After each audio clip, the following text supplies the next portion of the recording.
nalazimo se u Srijemu, znači Vinogorje Srijem, Podunavlje. Tu smo ispred naše vinarije, to je obiteljska vinarija. Ja sa svoja dva brata, Hrvojem i Tomislavom, obrađujem vinograde i bavimo se vinarstvom.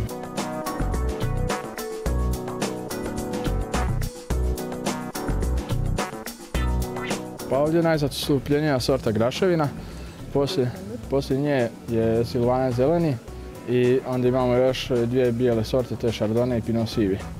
To su sorte, znači kontinentalne bijele i crni sort imamo Cabernet Sauvignon i Franc.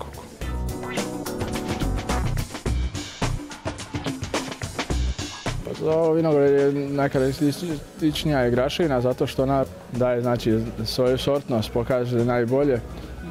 Znači boja vina, miris, okus i ta kiselina koja je blaga ovdje nije izražena, a opet je jako lijepo osjećana u vino.